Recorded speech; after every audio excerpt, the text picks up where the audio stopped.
Hi, and welcome to Yeshiva Shema Aver. I'm Rabbi David Katz. You are listening to Parashas Vayishlach. Questions, comments, or feedback, I can be reached at Rabbi Katz at virtualyeshiva.com. And let's go ahead and just get started. As always, we start with the Torah background and the Zohar illumination, and onwards into the article, which is posted on Sundays. It looks like that's the way it's going to be, just for those following along. Sunday's the article day. I have no problem getting the article out on Sunday. And class, it's looking like Monday. To write the article and teach back-to-back is looking tough. And last year, as you remember, we wrote the article on Friday. We taught on Saturday. It was staggered then as well. And now it's also staggered. We're just freeing up Shabbos for the learning. Friday becomes a normal day again. Saturday becomes the meditation day again. Motzi Shabbos becomes less hectic instead of rushing for class. Sunday becomes the article writing, and after having boiled over all of the Parsha experience. And then here we are on Monday. It's like in the comedy club scene, the main act is on the weekend, and then they close out the week on Sunday, and sometimes they have a very special event on a Monday, totally carrying over the weekend. That's what we're doing. It's like the final nail in the coffin of the Parsha comes on Monday when the club is starting a new week and close, and no one's expecting anything, so no one's doing anything big on Monday. Here we are. We're a little late, but we're keeping the world going with learning on Monday. So not to feel bad about it. And then everybody else in the world gets picked up on Tuesday, Wednesday. And then we close it again the next week on Monday. So I like it. I hope you guys like it too. I like this new schedule. It's less chaotic with me. Haftorah. All right, we know the Parsha is Esav and Jacob. Jacob is meeting Esav for the first time since the whole balagan. Esav supposedly wants to kill Yaakov. However you want to look into that, what level of depth. And I'll tell you, it's a very low-key Parsha. I didn't get that many in Novelli, Chedushim. The Zohar was very quiet. The Hasidic books go crazy on one topic that the Zohar also did, and that is of the Yetzer Hara, the evil inclination. That it's not to say that Esav is so evil, says the Hasidic books. It's that Esav, from the perspective of Yaakov, is evil. You know how sometimes you have a bad neighbor, and in their own world, they might not be that bad. But like when you're around him, he's horrible. And I think that's really what the essence of a Amalek is. And that's how you can understand how Esav was such a Russia, a bad guy. Right, if we were to follow Esav in Esav's world, everyone would say, Esav, you're a pretty good guy. Now, Jacob's world is about the world of truth and Torah and Hashem. But if you didn't notice, the world doesn't operate on Jacob's time scale. So even though Jacob might be right, and it's the way the world goes, it's kind of a moot point until Mashiach comes. So Jacob's battle with Esav is really Jacob's battle with Esav. Now it might be true in the idealistic sense, but it's still a personal battle with Jacob. Esav is Jacob's Yetzer Hara. Jacob sees Esav as a really put-together guy.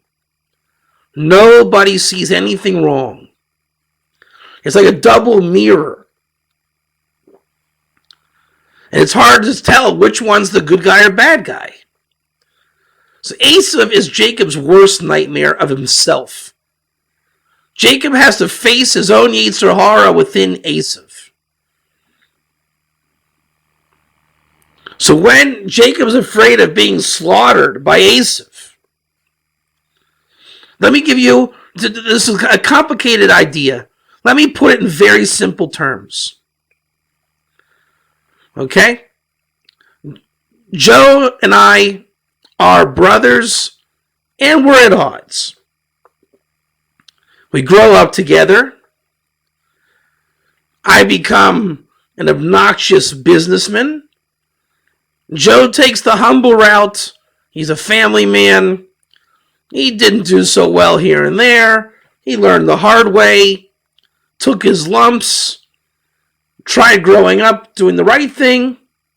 And I'm not such a bad guy. But I don't appreciate Joe. I'm not really interested in his life. He's a nice guy.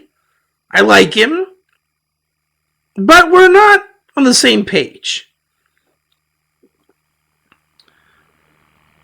And all of a sudden, I went to Wall Street and I got big, and it's all about me. And I'm keeping an eye on Joe because I like to put him down. Right? Everybody probably knows a friend like this or a brother like this, right? He just likes to put you down.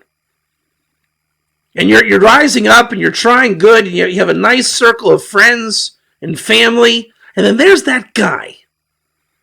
There's that guy. And every time he comes around, he makes fun of your wife, drops a couple jokes on your kids, on their expense. And of course, my kids are perfect, and we are the embodiment of perfection in the world. My little cult that I have fabricated over here. You guys can relate to this kind of? I'm speaking from experience. I know I went through this with friends and back in the day. It was horrible. And especially when you accomplish something and you achieve something, and then here they come and they say, "Hey, wow, good to see you didn't fall on your face this time there, buddy. Not like the last time. Remember when you were 15 and you did the same thing? You had this money-making scheme? I hope it's not going to be like one of those again." And he tells it in front of your wife and your wife's parents. It's embarrassing. But he only has it in for you. He just has it in for you. But he loves you. That's why he's doing it. It's ironic. We see that with Yaakov and Esau, there was a bit of this embracing and kissing and a bit of love. And Jacob's saying, "Don't strike me down." I saw a very profound statement on Facebook, on my news feed. "For he who is enlightened, if you wish to test your enlightenment, go hang out with your family for a week. Let's see how enlightened you are after hanging out with your family for a week.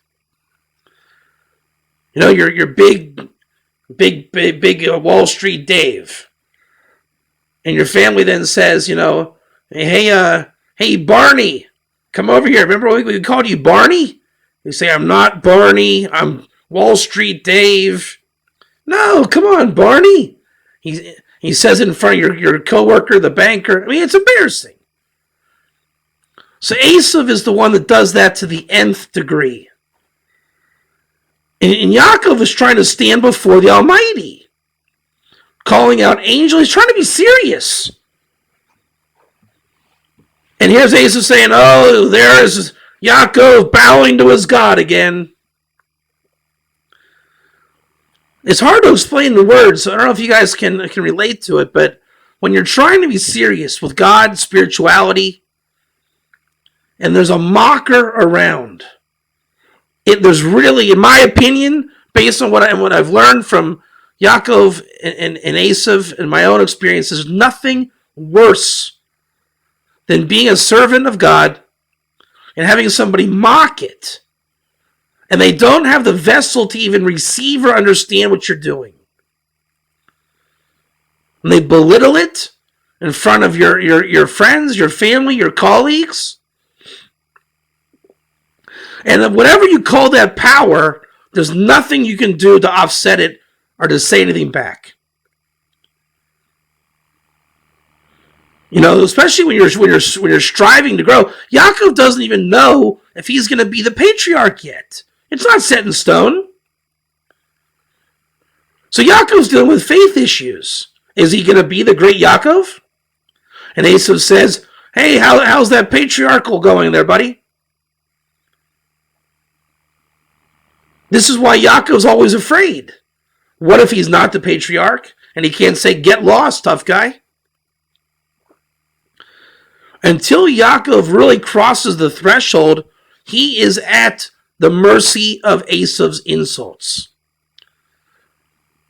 You might even call it older brother blues. Again, the rest of the world doesn't see it. When your older brother beats you up, no one sees it.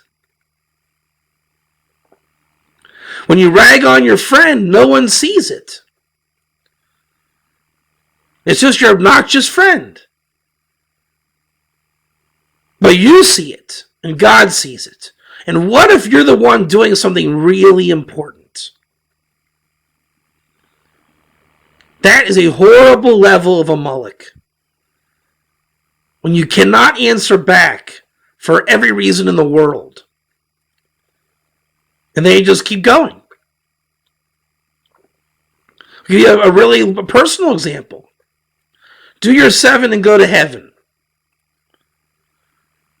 And they say, it's the problem with the rabbis and this, and the rabbis messed up that. Now, on one hand, that complaint is halfway correct. Every sheker falsehood has a truth. But to tell the whole story, they're not going to listen. So they mock and they mock and they mock. And you have to keep quiet. That is a horrible level of Amalek. That's the Yetzer Hara. That's what Jacob fears is within him. And that's ultimately what has to be uprooted from our psyche and our ego.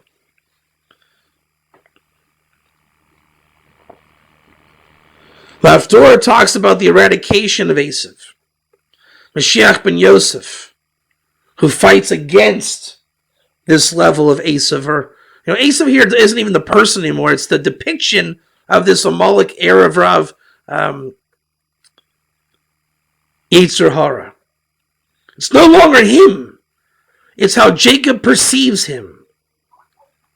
It's how Jacob perceives him.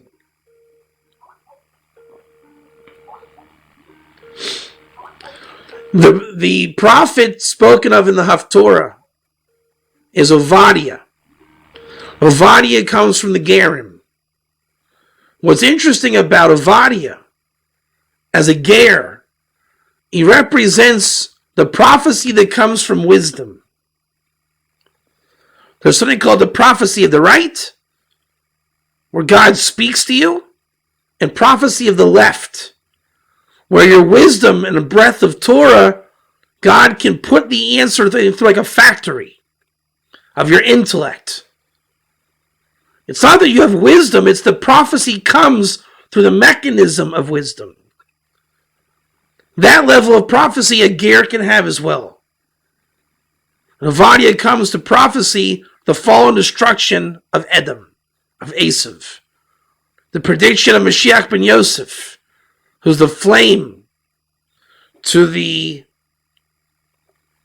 straw that is flammable of Esav. That's basically the Zohar and the Haftorah in regards to the Parsha. Now again, I know it's hard to explain this Yetzer Hara thing because it's like a double mirror. There's always like a double entendre when explaining this. Esav is a bad guy to Jacob. He looks like a really great guy.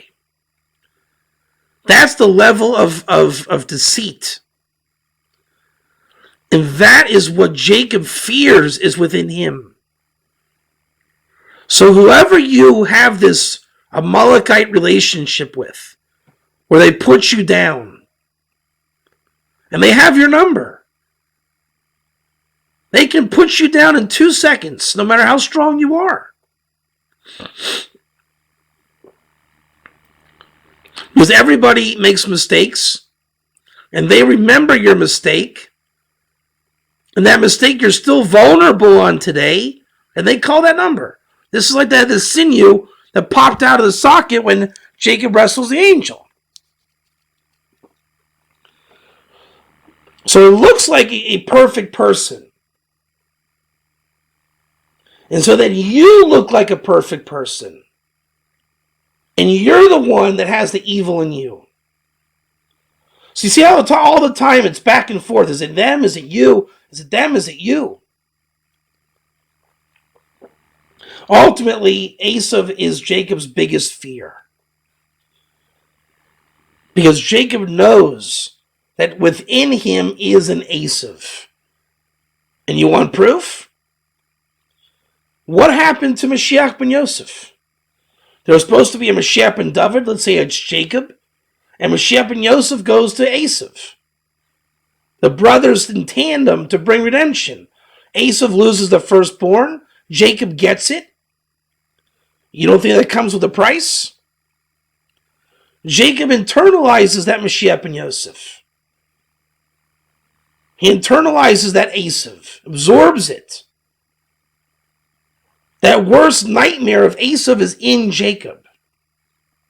It's called a Yetzer Hara, an angelic counterpart that actually is there to make you grow and test you.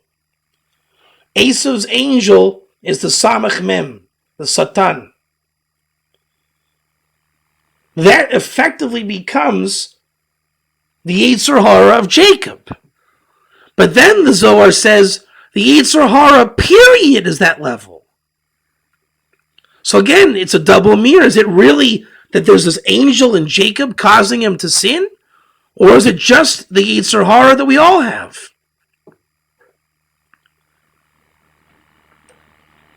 And then there's a Yetzer Tov, another angel that comes in. The good inclination and the bad inclination.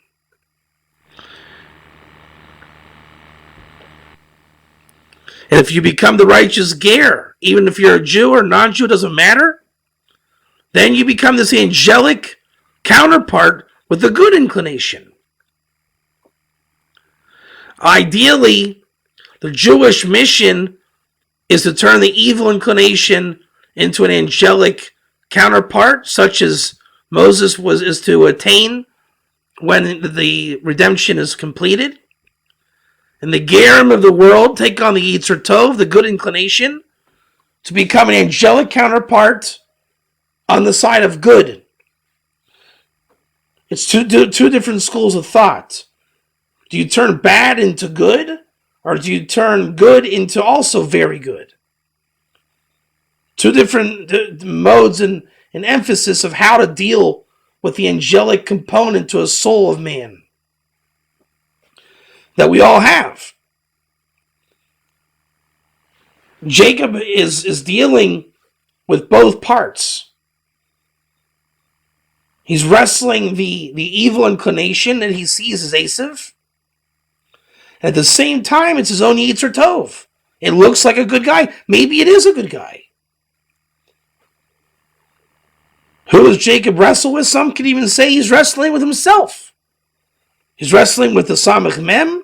He's wrestling with Shem. He's wrestling. It's the ultimate matrix within a matrix. Dimensions within dimensions. Ideally, you are Yisrael wrestling with God. There's really no other way to say it. Jacob wrestles with God and he strove with man and overcame both. You can say the evil inclination is man, the good inclination is God. This parsha, there's infinite ways of tearing this up. But the outcome is when you defeat it, you become righteous. Righteousness takes care of exile. Exile removed delivers prophecy, such as that of Avadia, the prophet who came from the Gerim. And where we see where the men of the prophets were, who was surrounding the prophets? The Gerim. Now let's take a bit of a journey and totally get off the beaten path. As I sat down to write the article, made out all my notes, and I once I went through the whole parsha, I saw what had illuminated in my notes as a constant theme was that of religion. Anybody else get a religious vibe in this parsha? You have the swords of Levi and Shimon slaughtering Shem, angelic wrestling. All your biblical characters are here. Now you can say every parsha is biblical, obviously, duh. But not to this extent. Especially when we get into law. So in terms of having the right ingredients, it's like, what wins a football game? Everything was clicking. The running game, passing game, defense, special teams, coaching. The ref blew a couple calls. You say, that was a good game. Well, this parsha is a good parsha for religion. Couple that with the blessings that we know delivered to Ishmael, Esav, and Yaakov, and we can practically define with precision the last 2,000 years of history. There were 2,000 years of chaos, 2,000 years of Torah, and 2,000 years of Mashiach. Well, Abraham started the 2,000 years of Torah. And that began the whole Abraham, Isaac, Jacob, Esav trek onwards into Tanakh. Destroy the second temple, and the Torah time period's over. Now you can start living what you were living. They set it up for 2,000 years. They made order out of chaos in those 2,000 years. So now what? These last 2,000 years, now we live the story. You don't have to be Abraham, Isaac, or Jacob anymore. You are now Isaac or Jacob or Ishmael or whoever. Little you, little me, little him and her. We all are.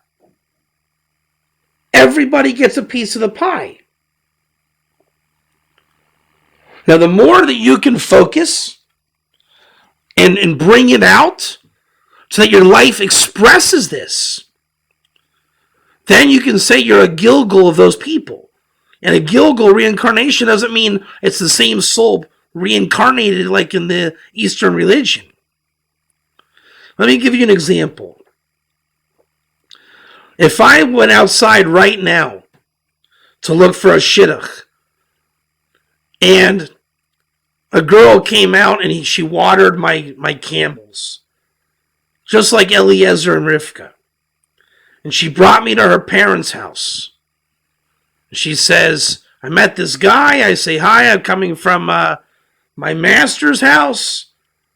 And you can sit back and say, hey, that looks just like Eliezer and Rivka and Abraham and Laban. I bring her back and I marry her. I marry my master's son, however you want to say it. You could say, if it's that clear, you could say, Rabbi Katz, you just performed a Gilgal of Eliezer. We see this in Torah. Pinchas became a Gilgal of Yosef. Yosef became a Gilgal of Noah. Based on a reiteration of the action of Torah and bringing it to a higher conclusion or rectification. When you do that, you get the spark in your soul and you take on the attributes of that person. You begin to live the Torah. Now that requires Torah knowledge and experience and faith and trust, Torah adherence to be able to recognize such an event. But should you recognize it, you become living prophecy. What if you extinguish Esav's straw by fire? Then maybe you are an aspect of what that represents. For every micro, there's a macro. Every macro, there's a micro. The goal is to get it to the point where it's the ultimate macro. where you are it. And you will only know what it is to be it when you're there, which is a total chiddush or revelation. Which means you'll have sublime knowledge of the incident. And how do we know it's true? You'll bring down Torah revelation that is obviously true. And this process continues until the final rectification when exile is finished. Eventually, you will have to have brought down the Edom. There is no more church. There's no more pope. There is no more West as we know it. There is a world of Ger Toshav. Should you do that, well, it's safe to say you're the guy. Until then, you live in a micro universe, ever trying to escape into the macro. Now let's go ahead and I want to tell a story. Torah can be understood in many ways. Through text, study, meditation. But one of the most accurate ways in the Talmud of ascertaining truth of Torah is from Mitzias, reality. If I assume that this room is filled with Noahides, let's call them Gerim, and I notice properties and principles of these Gerim, is it safe to make an assumption about Gerim? Let's say I go out and I talk to all of the Gerim I meet. And the Gerim like to eat ice cream on Tuesdays. You can say, well, there's something about ice cream and Gerim on Tuesdays. Now, that's a silly thing to say. But what about if they want to keep Shabbos? And then you find out in Halacha, when you research it, there's a precedent for them to keep Shabbos. And then you say, but it used to be dangerous to keep Shabbos. You say, that was before Sinai, this is after Sinai. So can you say the Gerim are holding after Sinai in their consciousness? And you ask them, hey, Buster Brown, what do you think about Sinai? He says, well, it changed my life. I define myself as a Ger according to Sinai. So you can begin to relate to the Torah by Mitzias or by reality. If you come to Israel, I'm sure you can get a realistic viewpoint of Jews. Now, again, it requires Torah knowledge. You can't just make I saw a Jew wearing Nikes. I guess they all like to wear Nikes. But if it's just like any revelation in Torah, some are weak and some are good. If yours is good, it can come from a study of the reality. Here's my study of reality. For those that follow my lectures, it's no secret, as a youth in America, I used to be on the wrestling team. Dislocated my elbow, junior year, dropped out of wrestling, and now at 35, America's going through a renaissance in wrestling. You can follow it on flowwrestling.org. It's actually interesting. A kid in California is 16 years old, and he's wrestling on the senior tour and just beat a Russian on the senior tour. Absolutely amazing. So from a fan perspective, I'm loving it. I'm certainly not an athlete anymore. I appreciate the sport. I like it. Now, I'm very happy with my decisions in life. Very happy with Torah, being Jewish, in Israel, in Sfat, in my office teaching Torah. This is what I like to do.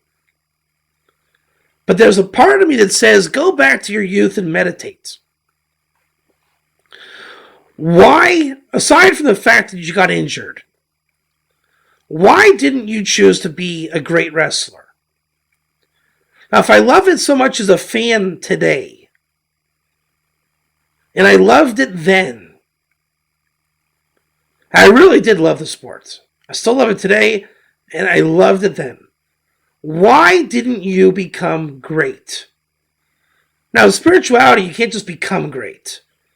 But in physicality, it's one of those things, if you put the time and effort and work, and assuming you chose the right sport, I don't think at 5'6" I'm going to be joining the basketball team anytime soon. But for wrestling, why not? Why was I not a great wrestler? Due to my dedication and love for the sport. And I've come up with a million reasons. And I don't call them excuses. They're reasons. And they're all right. And they're tremendously revealing to my character, my methodology of choice, and it makes me happy. I'm very satisfied with some of these answers. Wrestling gets you a scholarship to college, which was my dream. And it was, I realized that secular education wasn't for me. I wanted a Jewish education. College went down the tubes. So did wrestling. There's a million answers like this. Each one revealing what is my makeup of soul. And it's become like a fun game. I study wrestling on the website because I love the sport. And I listen, I pay attention. You get wisdom from young men that are revealing wisdom beyond their years. And it translates into the Torah world. Very interesting meditation. But yet I'm still looking for that answer. You're not second guessing, and you're not wishy-washy, and you're not saying I have regrets. You're just saying, God, why just push it? Simply, why wasn't I what I wanted to be? Why did you choose a mazel for me to go in a different way? How could it have been? My whole life was that. Was it? Was my life really what I think it was? Am I really who I say I am? Now, I can tell you who that kid was at 14 years old. He was a Jewish kid in Dayton, Ohio. Practically didn't believe in God, and I'll tell you why he didn't believe in God. A Jew is not responsible for transgression until he's 20 years old. This is a law. And the reason is because the upbringing of Jewish youth, I'm talking about the upbringing, is such that he really can't understand it until he's 20. The way that the parents raised Jewish youth going back to Sinai is he's not going to really grasp Hashem until he's lived enough life of 20 years. Now, he'll lip service, yeah, I believe in God, Hanukkah's great, glad I had my bar mitzvah.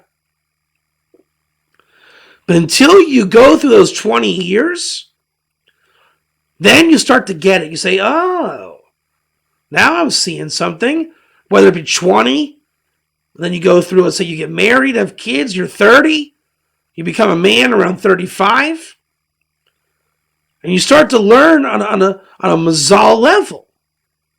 Time becomes the teacher. This is why there's no such thing as Shavuos, the holiday. What there is there's the 50th day after Passover. Because there's no such thing as Shavuos. Shavuos will become what you make of it in those 50 days of counting.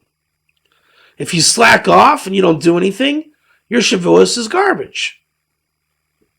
What do you have to look forward to? You didn't work for it. But if you work for it, and the Torah tells you how, just count. Count each day at a time. That alone will give you a valuable Shavuot receiving the Torah holiday. That's like those 20 years. You want to appreciate God? Live those 20 years truthfully. You might question, you might believe, you might not believe. You're scared to not believe.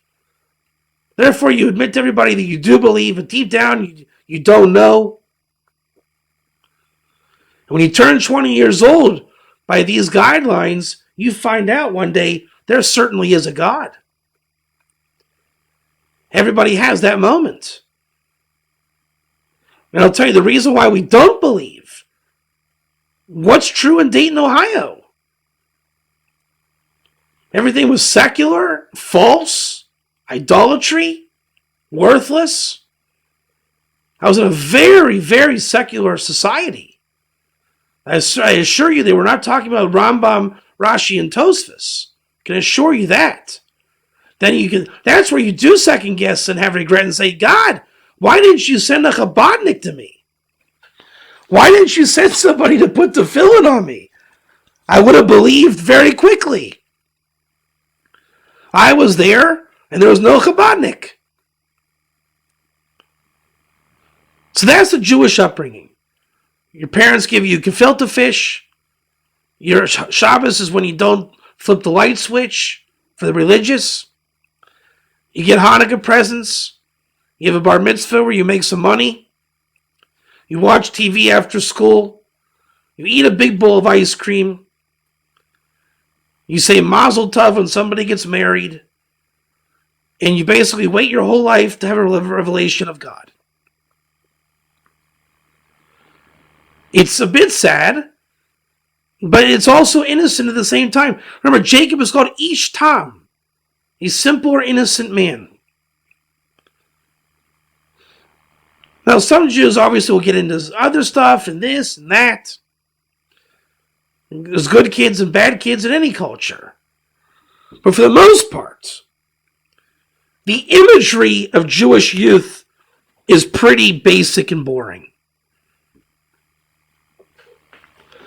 Now, why do I bring this up? Because I was a Jewish kid in Dayton, Ohio. The heart of, basically, let's just call it what it is, Christianity was all I knew. All my friends were Christian. My world was Christian. They taught Christianity in the schools. I went to Hebrew school twice a week. And I was just trying to become not a Christian. Whatever it was I was becoming. My mother told me, we're not Christian. We don't believe in him. That's not something we do.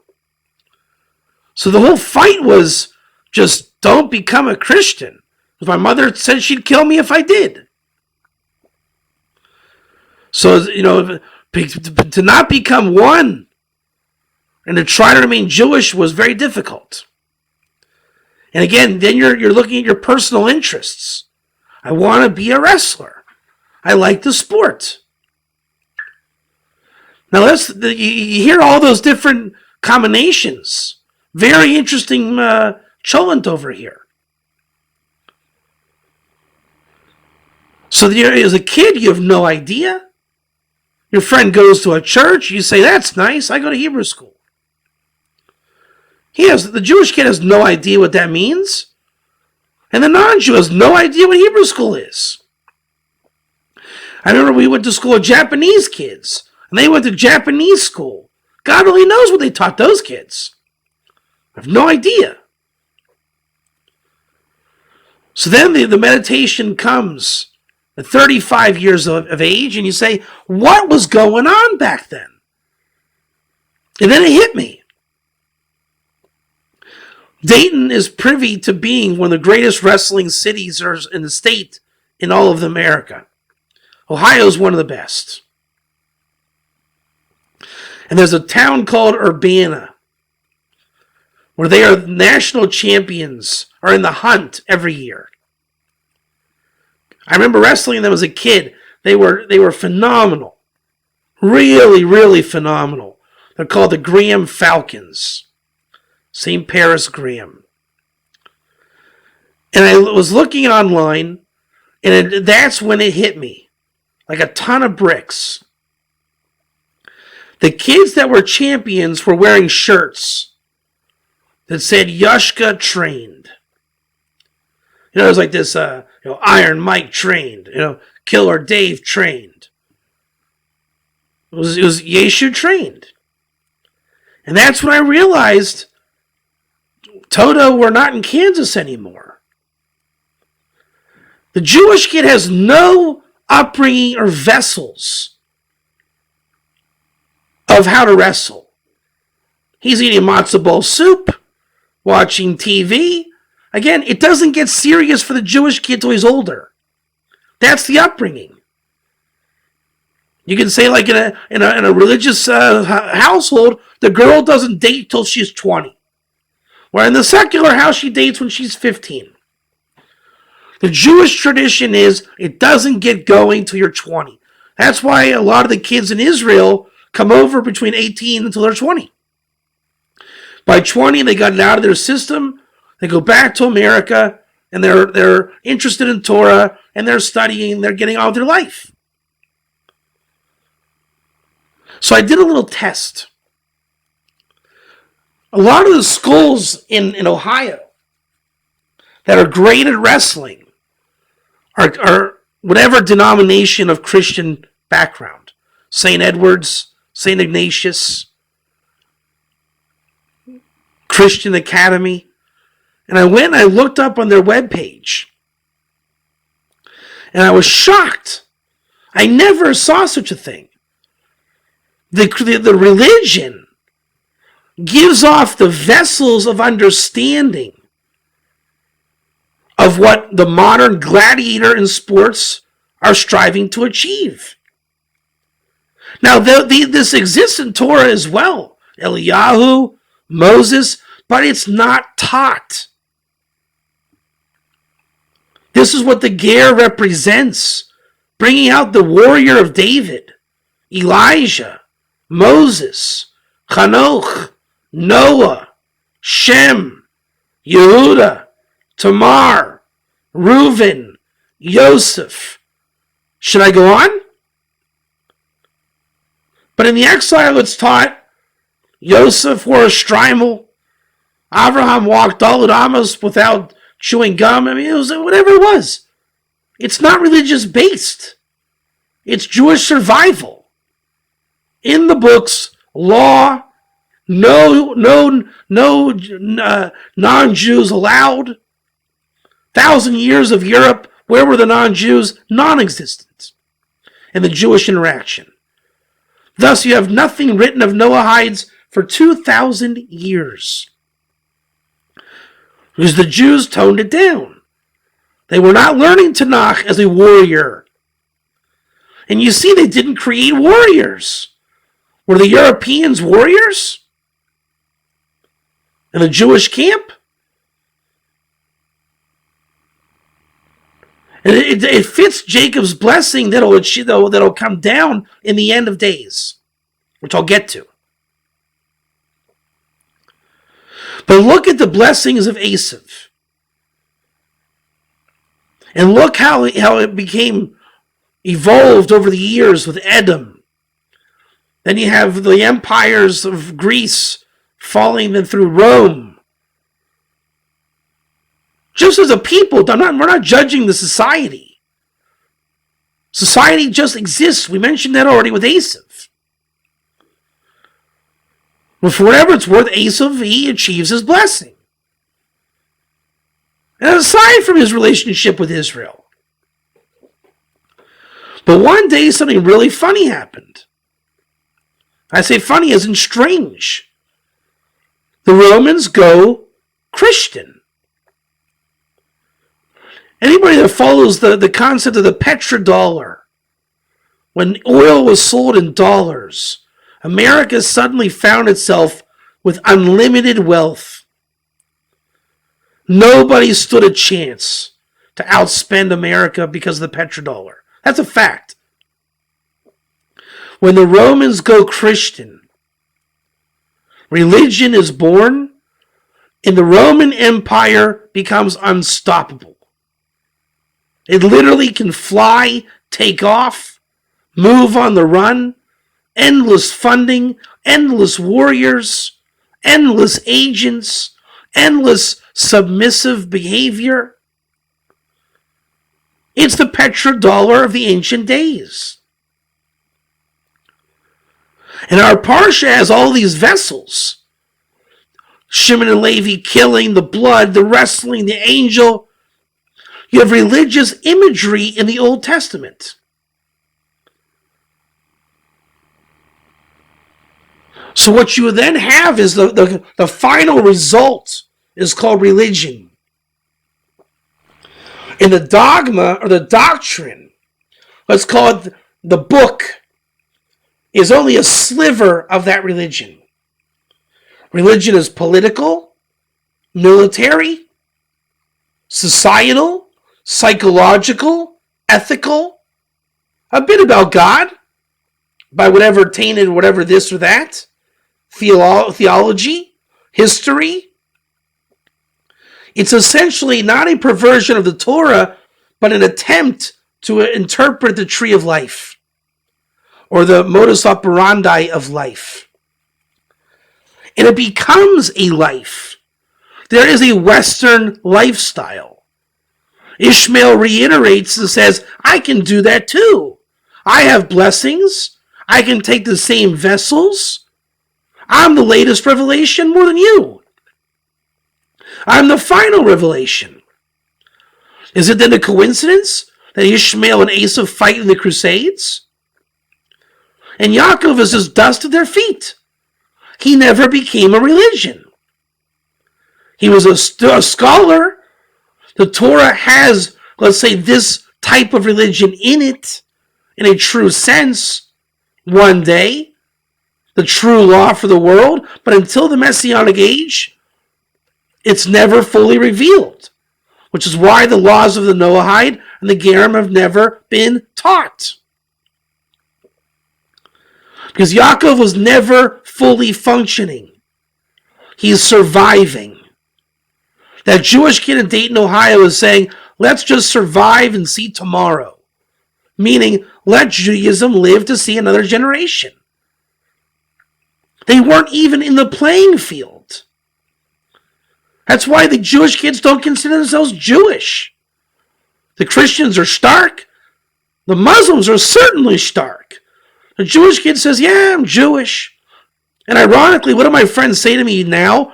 Well, Dave, you were always strong in your faith. Simply because I admitted I was a Jew. But to me, it was a joke. So now look back to those kids at 14 years old.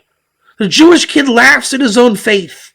Yeah, I eat matzo balls. Ha, ha, ha.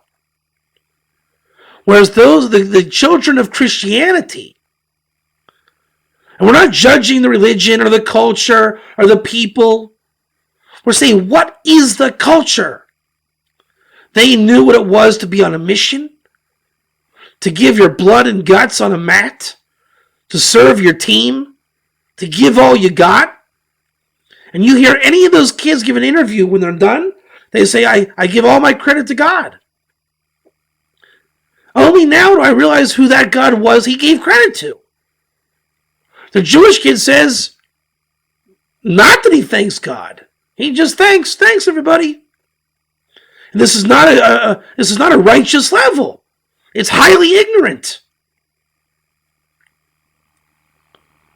So I looked at the pictures of these high schools.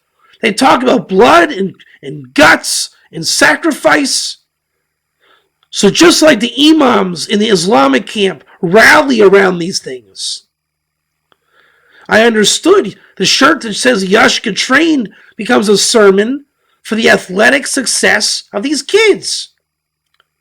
Even if it's not with intent, they understand what it means. When their mother says, hey, Devo, do you want to do a mitzvah? I know what that meant.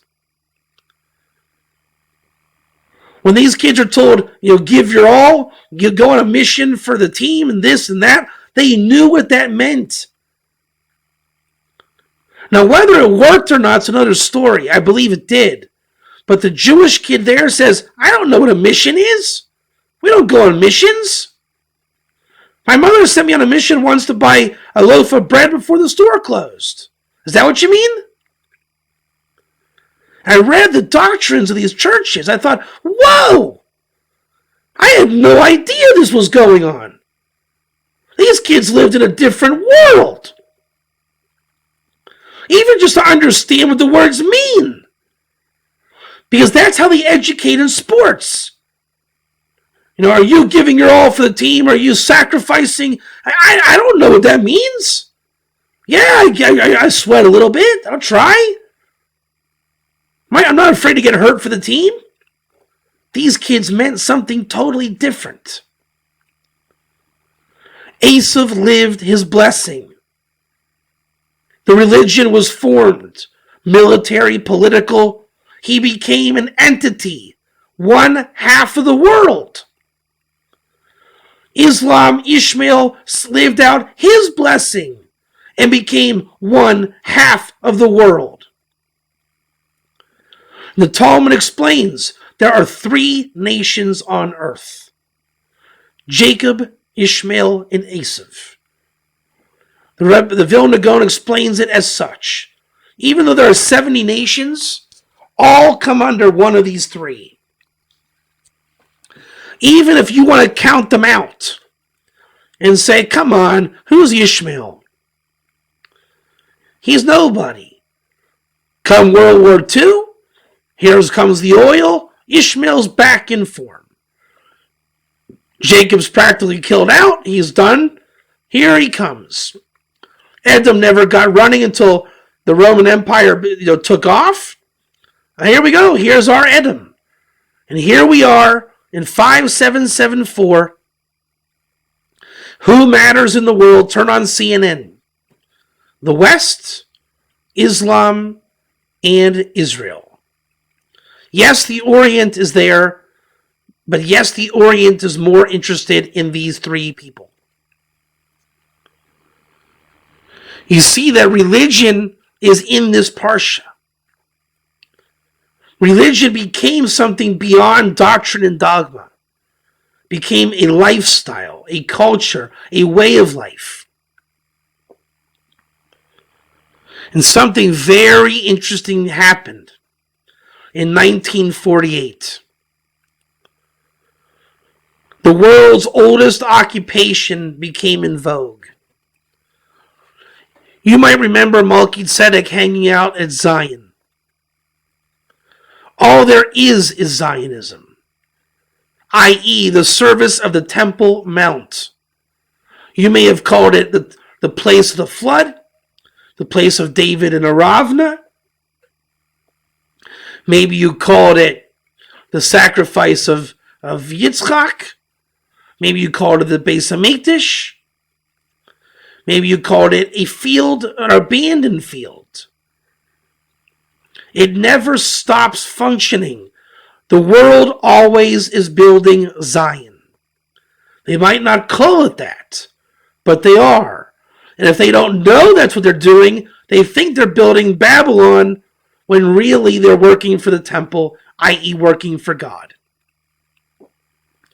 Esav, Ishmael, and Yaakov work for God around Zion. And it became covered up through what's called the klippah of Ishmael and Esav and Yaakov. And one day it'll be Yisrael and the Ger Toshav, Ger Tzedek, working Zion revealed with no external layer. But until that happens, the Messianic era, you have religion dominating the world. And it works out into a Gog v'Magog scenario. Everybody thinks it's Armageddon. In practical religion, i.e. the dogma and the doctrine, it's not. It's the entire religion. The military, the political, the sociological, the psychological. And Adam's been here for a long time. He knows what it's about. So is Ishmael. They're having a great time. Especially while Yaakov disappeared. He gets kicked around, the Sephardic lands, Ashkenazic lands. Not a big deal. 1948. Zionism comes to the forefront. And it's the lowest common denominator. It's not a true religion in terms of Judaism, but it is true Yaakovism. In the Parsha, I believe Yaakov went to war. I think he prayed. I think there's Torah. Everything for religion exists in Zionism.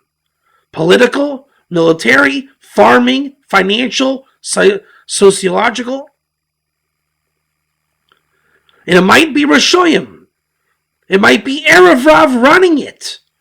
It might be antithetical to the Torah. But it's a religion that is worldwide, gaining momentum. And in 1948, even if we hobbled to the table with the Gid Hanasha, Jacob came to play. Lowest common denominator. And now you have the three religions of the world. This is not about Judaism. Judaism is something that was formed over exile, survival, called a blend of Torah. Zionism is something called the land of Israel. The Israeli dream. To stand at the wall. To pray in the land. To be a ger toshav in the land. To come from Edom to Israel. To come from Saudi Arabia to Israel. For the Israeli to come to Israel. The land of God. Zion is not of the Jews. It is God's place. We are here to serve God. And those three religions, they're all false. We'll battle it out. But once you understand that Jacob takes the context of Zionism, and I'm not talking, Herzl Zionism, or even the Vilna Gaon Zionism. I'm calling it the guy who says in his heart, I work for God, all roads lead to Zion. If you understand that, whether you're a Jew, Esav, Ishmael, whatever you are, if you understand that you work for God, and those working for God leads to Zion, you are Zionist. In the most generic form. And you probably will take issue with so-called external Zionism. Everyone does. It's a red herring. It's a furphy. It's a cover. Underneath the surface, God is working the redemption. Religion is the pretext to find guilt amongst the wicked. The system of truth, that comes from a little nation no one's ever heard of. When the Jews went back to their land, they started farming and making money and making military.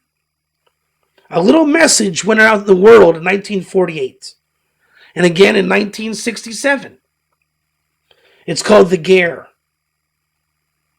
And that Ger represents the 7 laws of Noah. Daniel's 4th beast with the brittle feet. God wants to try Gog. But as long as there's no 7 laws of Noah, he has free access. When the Ger is redeemed, 7 laws known in the world, God then can make a judgment on Gog, i.e. on religion, on all 3 religions. And then the real religion can come through the Torah, i.e. real law, real society, what a real God's army is, what Torah finance is, and that's no longer called religion. That's called the truth of God revealed in the world. It's called all going back to the name of God, Elohim. We do his will. It says in the King David in Tehillim, when we go back to God, and the Gerim go back to God, God then says, look at this, I have a kingdom. More subjects in my kingdom. Now things can get more miraculous. So if you want to see miracles, hang out with the Gerim. God's being an open king to them. Jews as well. But the Gerim are now coming in from afar, and God is expanding the kingdom.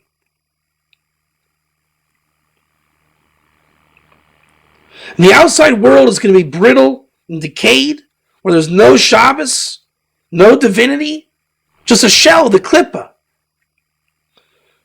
Once those remove themselves from the shell, go to the inside, where Shabbos is, where the Shekhinah is, where the soft mind is, that's where you find the path of Mashiach.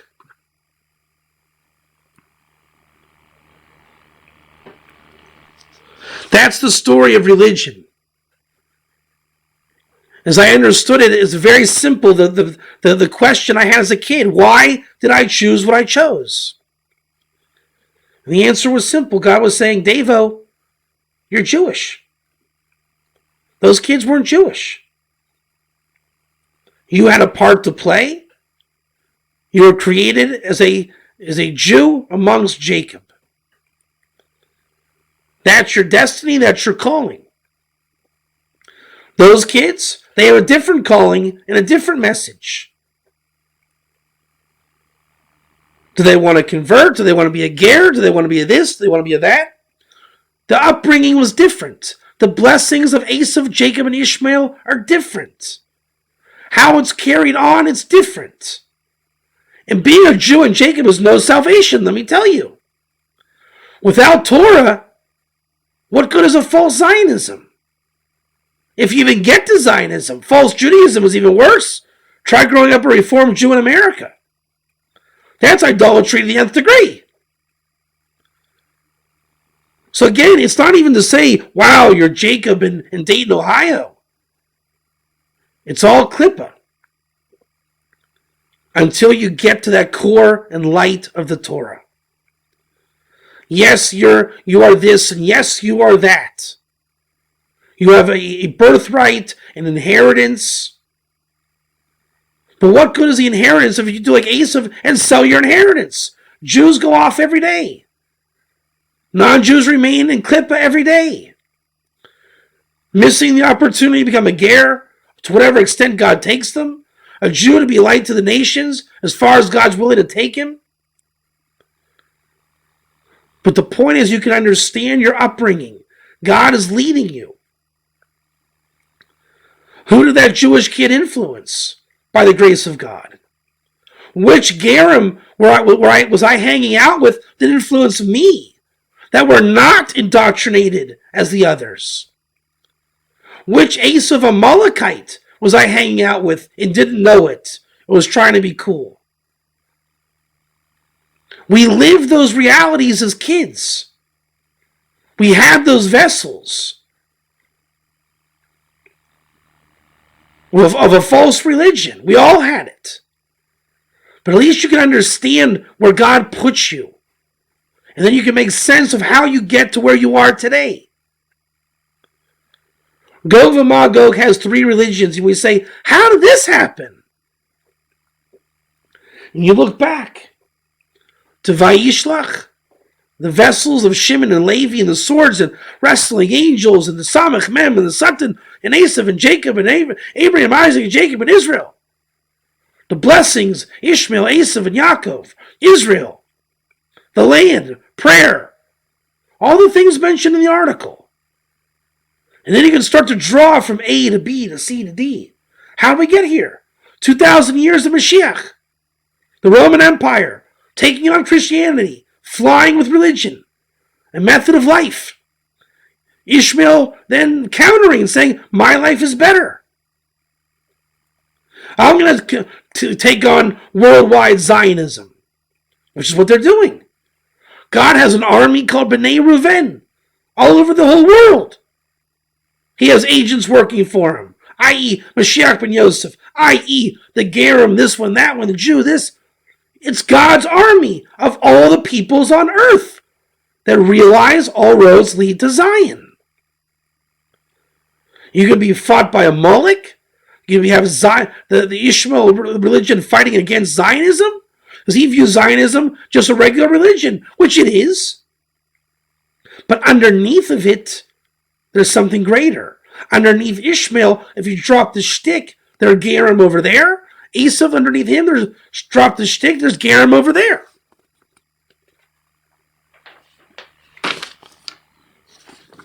We can make sense out of history. The Torah can come to life. Then we can start to understand what it meant, such as that Noah didn't pray for the generation. He said, get rid of these Amalekites. God said, no, no, no. From those Amalekites, the Erev Rav, we're going to shake Gerim out of them. He says, I didn't know there were Gerim in there. He says, yeah, the world's not evil. So you want to get rid of Esav and Yishmael? No. We learn from Noah the redemption comes from mercy. The redemption of the ger is what rectifies the Torah. It eradicates religion and brings out the true doctrines of Torah, God's will. And for that, the soul of Moses was reincarnated every generation to do that repair.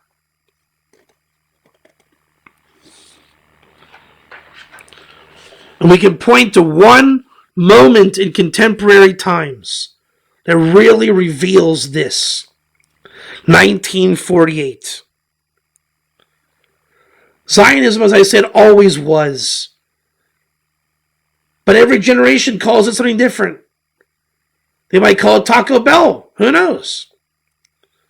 Today we call it Zionism, the state of Israel. In Shem's time, it was called Melchizedek. In Abraham's time, it's called the Akedah. In Jacob's time, it's called the dream of the ladder. In the first temple time, it's called the portion of Benjamin in Solomon's temple. In exile, it's called a field of the Turkish Empire. Yet everybody on earth, even though they might not have had the vessel to understand it, they understood it.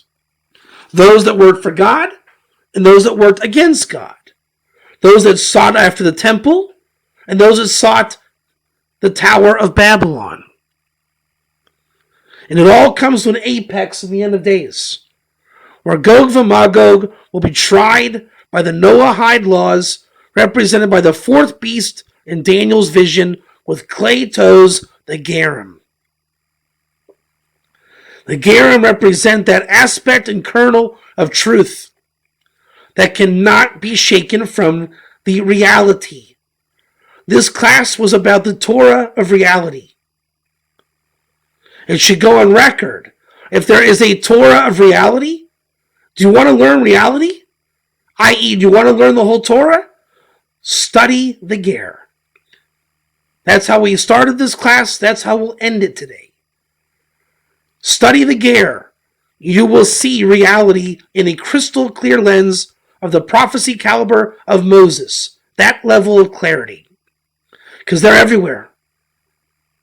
In every religion, in every people. All over the earth. Working for God, serving Zion, building the third temple. They might not know their Gerim, so they give you insight on the other side as well. This world is about blood and seed. Blood sport, wrestling, football, beat 'em up, immorality, murder, suicide bombs. Whereas the ger represents, hey, guys, blood and seed, like where Ham went wrong in the boat, Shem said, that's the world of Atzilus. Blood and seed is the seat of Mazal. Don't view the blood and seed of wrestling. Understand, what is wrestling? What is it in Atzilus? What is the reality? Don't taunt the ger. For the ger will bring down all of the old school ways of thinking. In the beginning of the redemption can be said very clearly. We can all write off the answers of truth and have a secondary redemption and have a basically okay world. Some get shafted, some don't. What the ger says is, did you learn the Torah of the ger? The ger in the Torah is code. He reveals the code of Torah. That's beyond religion. That is the revelation of the Shekhinah. The ger says, hey, redeem me. Not for my sake. Not for your sake. But for God's sake. Of honoring God to the highest order. To finally bring to the table not the religion of Klippa, but the light of the Shekhinah united with the Kosh Baruch Hu in a complete redemption, revealing the code of the Torah, redemption of the ger, the full light of creation, as was always meant to be.